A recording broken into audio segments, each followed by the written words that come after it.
Hello, welcome to the Veracqua Vera Vida Imagine a Day Without Water 2024 live stream.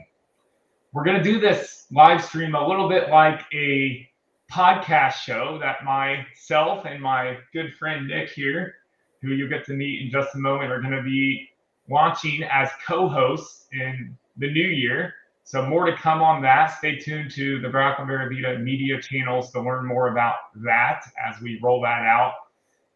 But the style of our podcast or live stream today is going to be a podcast interview conversation style.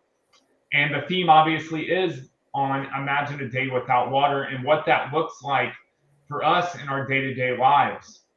So, of course, obviously, Veracqua Vera Vida, if you're not familiar with us, we are a nonprofit NGO bringing access to clean water to communities in need in developing countries. We are working 100% in Peru right now. We're addressing a small piece of the global water crisis that we're trying to expand and grow and scale. And we need all the people we can do to make that possible. The crisis that we are striving to address is truly a global issue. The United Nations just updated the numbers, estimating that 2 billion people lack access to clean water around the world. That's 1/4 of the world's population if you're doing your math. That is insane. So today we're going to talk a little bit about why water is so important, what it means to each of us, and it's going to be a fun, dynamic conversation. And I should probably introduce myself as well. I am Jacob Niemeyer, the founder and executive director of Veracqua Vera Vida, and also a licensed professional engineer in the state of Texas, and also by reciprocation, I am licensed in Peru as well. And it's been a blessing and a journey of mine to have this opportunity that the Lord has called me on to do the work that we now are doing with Veracqua Vera Vida, and to have great folks like Nick, one of my greatest friends, one of my best friends, and my father, who's here to join us today on this live stream, supporting me and supporting our efforts along the way. So without further ado, I'm going to kick it over to Nick, our co-host for today, so he can introduce himself a bit more. Thanks, Jacob. Yeah, we've been buddies for a long time, even before you started Veracqua Vera Vida. So I can say that I've been a supporter from the very beginning, and I'm a huge fan of this organization. I've seen it start, and I've seen it grow, and I've seen it become what it is today.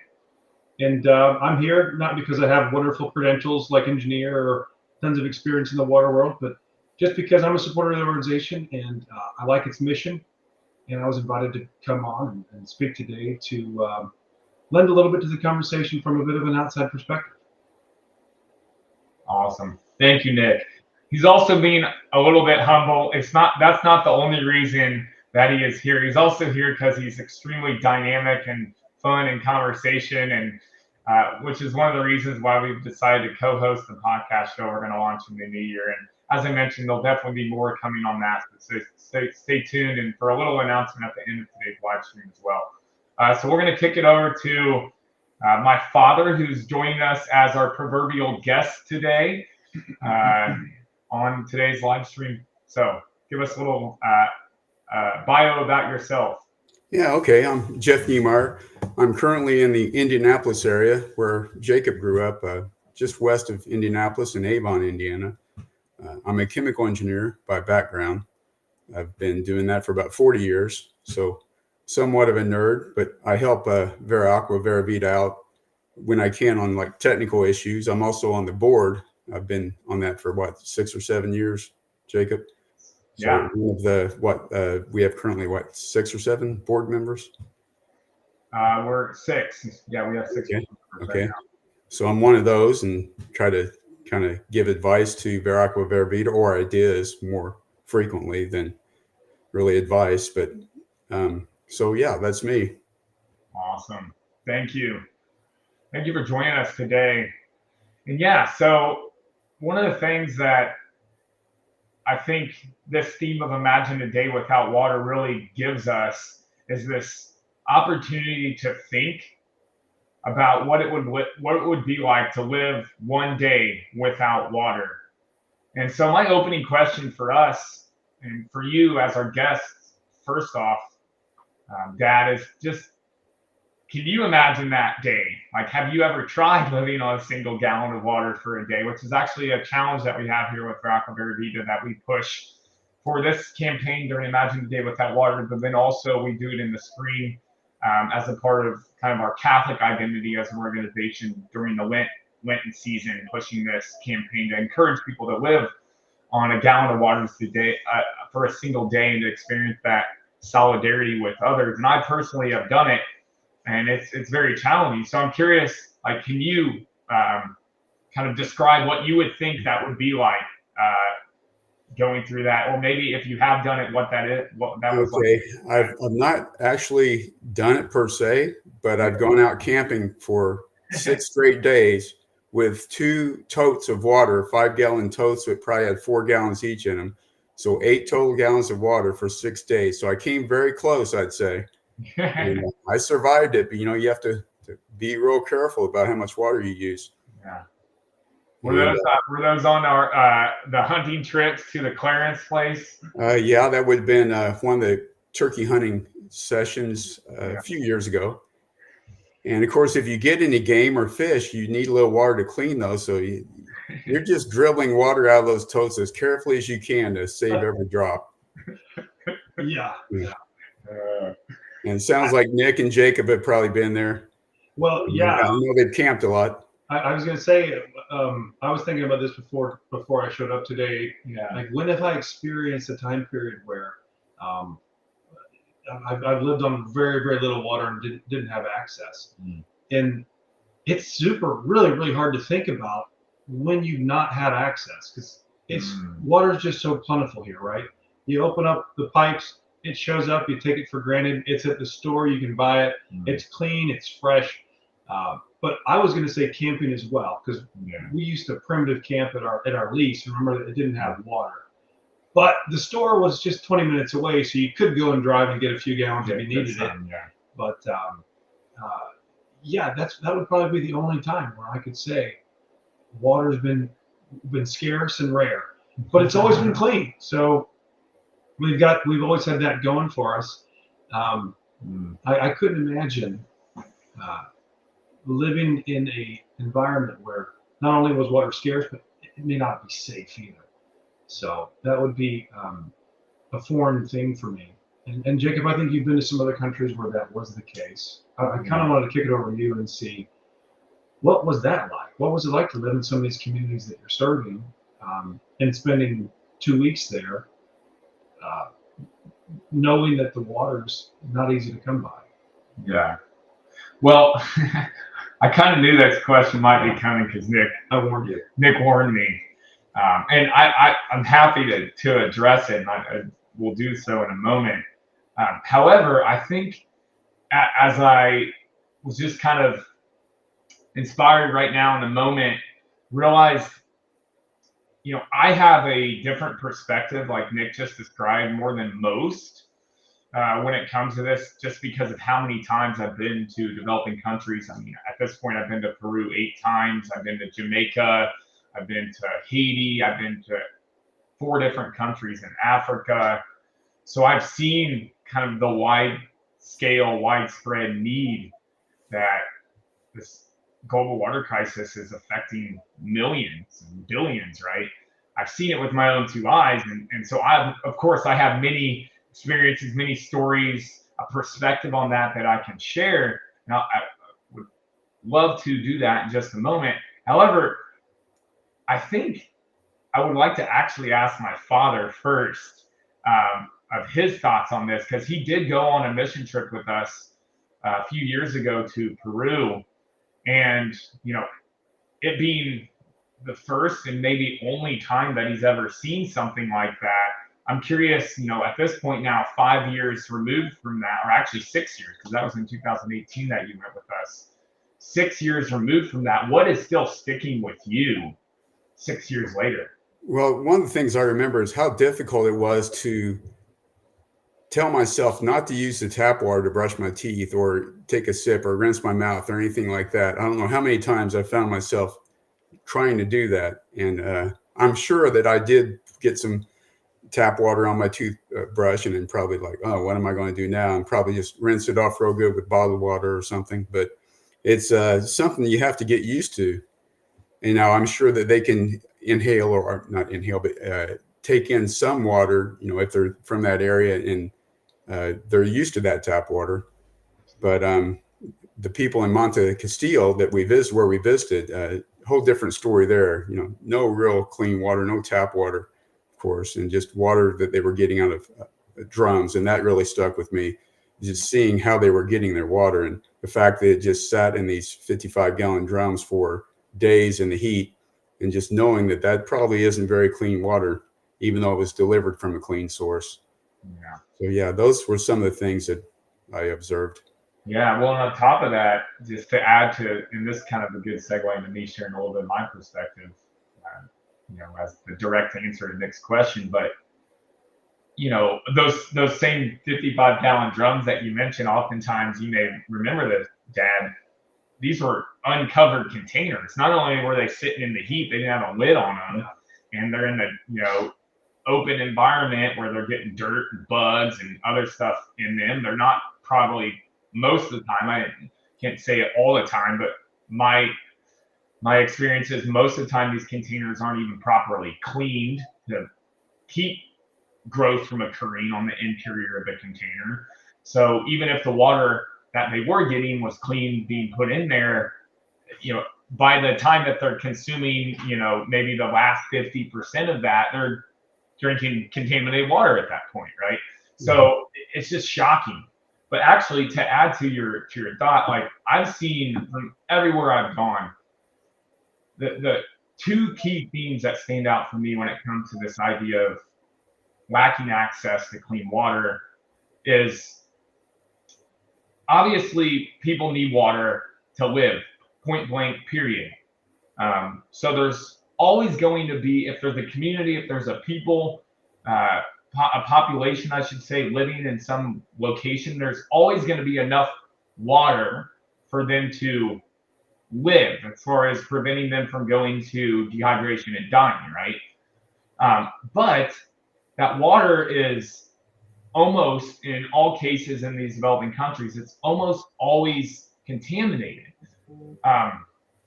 And all that does to these people, I mean, I've seen it. It just, we're talking chronic waterborne diseases to the tune of about 50% of the people in every community that we're currently serving, or those that are in our pipeline to serve with Veracruz Vera Vida. About 50% of these people are suffering from some form of chronic waterborne illness. Talking chronic diarrhea. I mean, I don't know about you, let's get crass here, but when I have diarrhea, and not to be super crass, but a few weeks ago, I had a pretty rough case of it, and it took me down for about a week. Because you're coming back from Mexico. Yeah, you picked up something in the water there, undoubtedly. Exactly. But these people are suffering from every day. So what does that do for their quality of life, right? I mean, it makes it hard for them to have the energy and capacity. And I'm curious, Jacob, what effect does it have on kids, children? Is their death rate quite a bit higher for young kids because of that? Oh, yeah. I mean, there could be other factors that cause their death rate for children to be higher, but how much does that factor in? Well, if you look at the statistics, every 90 seconds to 2 minutes, a child under the age of 5 is dying from a waterborne disease somewhere. So it's much harder on them, obviously, than on adults. Yeah. And on the elderly, too, right? So anybody that's vulnerable is going to have a harder time. Yeah. Yeah. I mean, you've talked about even people getting parasites from contaminated water, and that's absolutely terrifying, right? Because and not just one type. There's multiple types of waterborne parasites. So you can imagine not just having to consume the water, but also having to bathe in this water as well. And maybe bathing is fewer and far between because it takes so much more work to get that water and to process it and have it ready for bathing or washing or anything like that. So it's a tremendous amount of work and stress on these people in their daily lives. In addition to affecting their health.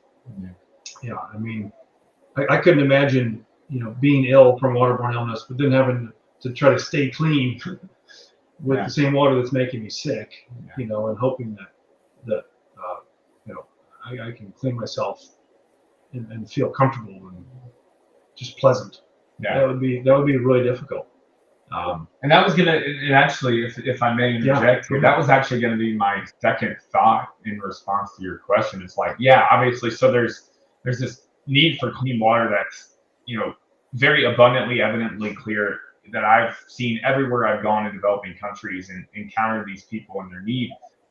I have countless stories, as I mentioned, and it affects their quality of life. It affects mortality, especially the mortality rates of the children and the elderly are extra, extra high because of the contaminated water that they're consuming.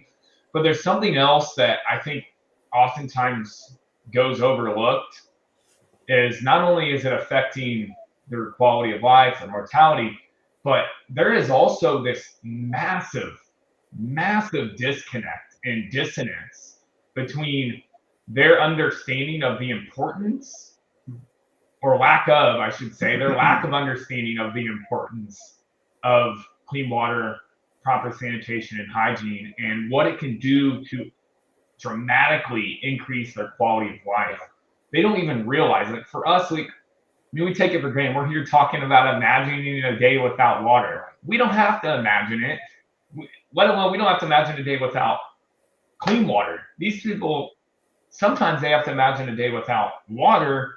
They almost always have to imagine a day without clean water. They're not imagining it. They're living it, right? I should they couldn't imagine what it would like to be living in a country where water Correct. is like ours. And they don't know any better, right? There's this, you could say ignorance is bliss. You could say, lack of knowledge, out of sight, out of mind, whatever you want to call it. They just don't realize that they could have it better. So I mean, I'm curious, like, to kind of kick it over to you, Dad. Like, you mentioned the camping trips, living for 6 days on 8 gallons of water or whatever. Having to tote it in, bring it on your back, right? Yeah. Compare that with the ease of going and getting up from your seat right there and going, 50 feet or even less, 10 feet across the hall to your bathroom, turning on the faucet. Like, what does that do? Like, do you realize, like, the gift of what you have there, or is sometimes do we take it for granted? Oh yeah, I'd say almost everybody takes it for granted. I mean, we have so much going on in our lives, so much to think about. The fact where that water came from and how it has to be cleaned up for us and distributed, it's something that almost nobody thinks of, unless you work for a water company, probably. But most people probably don't think of it. What was that I missed? Or you didn't pay your water bill. Oh yeah. Hey, something else that came to my mind is there are so many waterborne diseases, and you know this, Jacob, but I just did a internet search of this, and a whole bunch of things came up, and it brings back some, it makes me think of all the things that can happen. I've heard of a lot of these, but not all of them, and I won't be able to pronounce all of them, but one is from Giardia, which most people have probably heard of. Cholera is one. That's a killer. Giardia. Typhoid fever. Dysentery might be more of a symptom of some of these diseases, right? Yeah. But you think back 150 years in our country, back to the Civil War times, and when especially the people that were fighting, they didn't have access to very clean water. Dysentery killed so many of the troops in the Civil War and probably other wars, more so than even the fighting. So that just points out again how important clean water is. Yeah, exactly right. I'm so glad you brought that up, because our country experienced this at one point. Yeah. It's just been so far in our past that the people who did experience it are really no longer with us. Yeah, that's a good point. Their children are with us in the form of our grandparents or great grandparents. But the modern marvel of our water system in this country that has given us what we got is really amazing. Yeah. And we're very, very blessed to have it. And the communities without safe water, they make the news. You see them on TV, and it's a thing that those municipalities get called out for that kind of Oh, yeah. stuff, and we don't put up with it. Yeah, well, you think about the Flint, Michigan. United States, yeah. So, it's obviously not every country is going to be like us. There's going to be a lot of reasons why countries aren't going to have water like we do, but I just think that anytime you can go to a place like you guys have been doing in Peru, set up the infrastructure there that's easy for these people to work with, easy to maintain, affordable, and provides them with water that they don't have to go work to go get, to process to go make to make it useful. They can just go hit the tap and collect it and get it home if it's not coming to their house, or if it's in a central location, just get it back with a quick trip. That's got to be a huge game changer for people that live in a situation like that. Yeah, no, I mean, it is. It's interesting though. I'm gonna piggyback off that. Like, so you brought up the history of the U.S. and dysentery, right? Yeah. It made me think of a book that I read. I don't even remember the name of it at this point, but it was about the cholera epidemic in London in the early 1800s, and that was kind of the pivot point in the Western world in our modern age, where we realized how important it was to have clean water and how the wastewater systems that we have cannot be cross-contaminating our water sources. We need to be very careful about that. And when the cholera outbreak occurred, I'm going to tell a little bit of the story, and it's going to tie back into a thought additionally to what Nick said that I think is so critical here. There was so much ignorance around and lack of knowledge and understanding around what was causing the cholera outbreak to occur. Like, there were countless studies being evaluating, is it airborne? Is it, being passed from person to person? Like, what is the source of this cholera disease that's spreading like wildfire across London, which killed like millions of people, by the way? And it took them way too long, frankly, for them to realize it's our wastewater contaminating our water that we're consuming. And there was a guy that brought this study forward initially to the health officials in London. He said, I think this is the connection.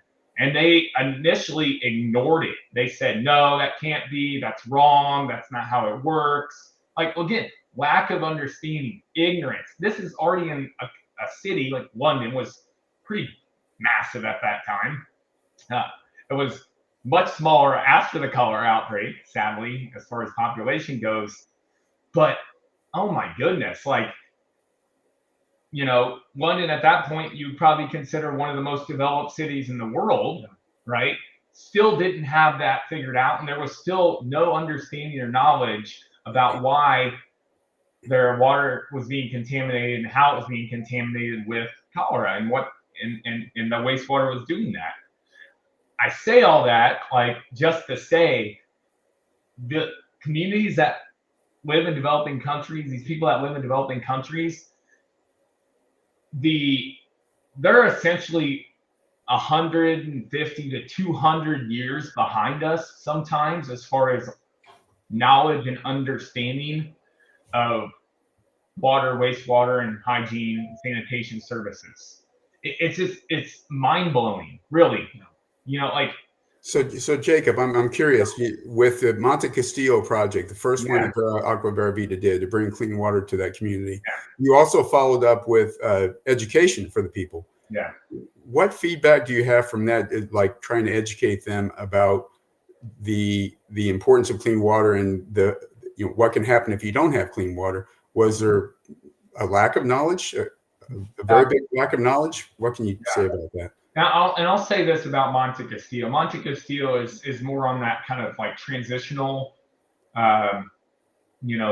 point from those in really rural communities that have no knowledge at all to those in, the cities, even in these developing countries. Those that are living in the cities where there is substantial infrastructure, they're more learned. It's really the rural communities, the really impoverished that don't have the knowledge, right? They've never been educated. Monte Castile was kind of in a transitional stage between those two states. But even nonetheless, like we came in, we did our education workshop.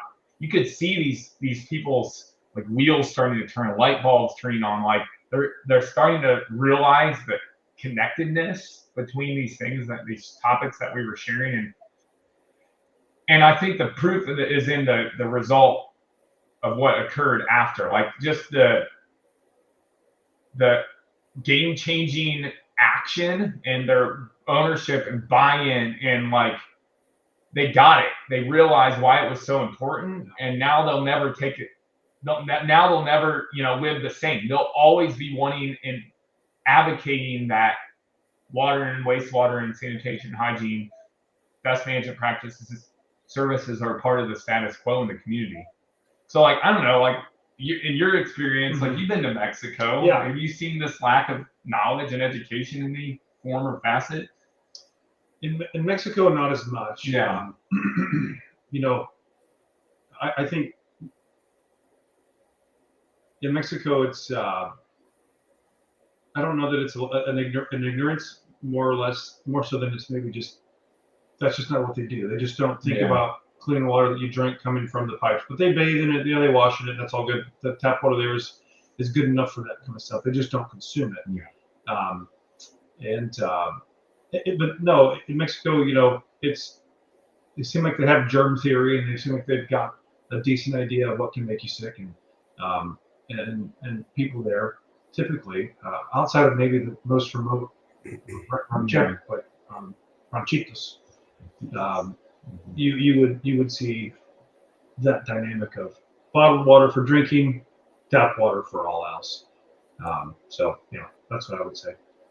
So Jacob, something comes to mind. This discussion brings something to my mind. Is in Monte Castile, the kids go to school. I don't know how many grades they go through, but I wonder if they get any of that sort of education in their schools, and if not, if it might be possible for Aqua Vera Vida to develop some programs that teachers could use in the schools in the rural areas in Peru.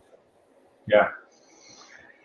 You're actually hitting on something that we're working on right now, is trying to take our workshop, our education workshop that we've developed, and make it essentially a curriculum that can be decentralized and deployed by any champions that are raised up in a community. In this case, as you mentioned, teachers could be that for a community that has schools, right? And so we're working on developing out all the resources and strategic plan on how to build that program so that it's scalable and can be shared readily and easily. And anybody that has a little bit of training and is equipped with the resources that we're going to provide could then share that. So in this case, teachers, right? And so it's fun. We have a shout out to my alma mater, Purdue. I don't know if you can see it behind me. That's my most expensive piece of paper right there. That's my diploma. But we actually have a team of students that's going to be starting a project for us from the ethics program at Purdue University to help us build out a scalable model of our education workshop. So we're trying to get to that point, to your question there, Dad. So yeah. Well, so we are now 2 minutes shy of the 12:30 mark, which is our end point today. At this point, like, I just want to conclude with a closing remark from each one of us. And, something, it can be something of an inspirational note. It can be, a call to action, a rhetorical question, just something that you want our audience, those that are listening today, to walk away with. So I'll start with you, our guest. We'll start with you, Dad. Okay. Well, I'd say tune in to the other podcasts. I know Nick and Jacob have a really good rapport. You're going to hear some funny things out of them, as well as some good information. So they'll make a good team. Yeah. And I wish we could have got into some really interesting, funny things like your turtle hunting adventures you've had. Well, that's a good teaser, though. That means people are going to want to have to tune back in. What is it? Turtle hunting. All right. Well, I just wanted to say thanks so much for having me over and inviting me to come to this live stream. I really appreciate it. I want to just tell everybody watching and everybody that may see this on any of the platforms out there. If you haven't, reach out to Jacob at Vera Aqua Vera Vida. Sign up, support his organization. It's doing really great work. It's worth every penny. And if you want to participate in that and be a part of that, it's something you can easily do for a reasonable amount of money that's not going to break the bank and change the world. Yeah. Thank you for that call to action, Nick. Really appreciate Definitely. it. Yeah. That's why you're my co-host. Dynamic, right? Nailed it. No, so I'll conclude with this. I really have been humbly blessed to do the work that I now get to do with Vera Aqua Vera Vida, and to use my skills and my passions in this way. But it is also a job, and it is a career, and it's a part of my life, but it's not my entire life.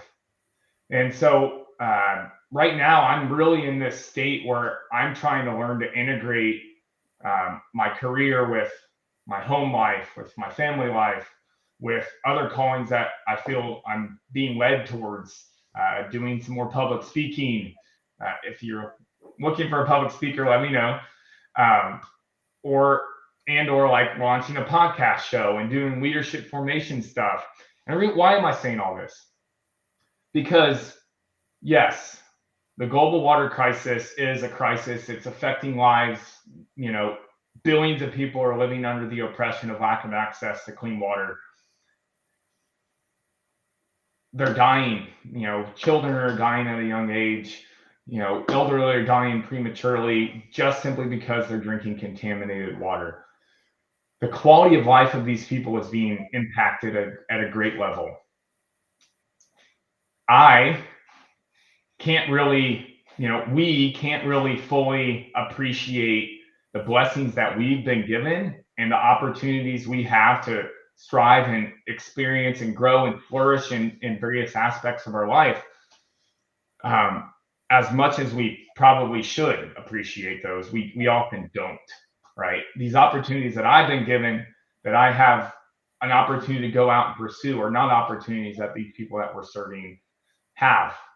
They have the potentiality, but because they're stuck in a state of subsistence and surviving, they're not able to realize that potentiality. They're not able to realize that integration. They're not able to realize that call in their life to go out and, fulfill these vocations. And so that's why our work is so important. And so my call to action would be, like, for all those that are listening, is just to think about that. Like, think about, yes, we can save lives with clean water, but think about a world where everybody has clean water, and where, these people can move from simply surviving to begin to thrive and to flourish, and what that world could look like. Because that's a world I want to live in. And that's a world where, if we're empowering that impact in others, we can make a difference for generations to come. So I want to give a shout out also to my wife, who, she's an amazing mother of our children, an amazing wife. I'm very blessed to have her and supporting this work of Vera Aqua Vera Vida. And I also want to give a shout out to all of our Vera Aqua Vera Vida listeners and our Vera Aqua Vera Vida family and all those that support us. Thank you so much. For all those that are first time, you know what to do. Get out there, make impact, make noise. Imagine a day without water. Shout out something on social media. And don't forget that all that we're trying to do, everything that we're doing, is to bring about that human flourishing in the world. High and fine literature is wine. Mine is only water, but everyone likes water. That's a Mark Twain quote for you. Thank you all so much. We'll be able to connect with you.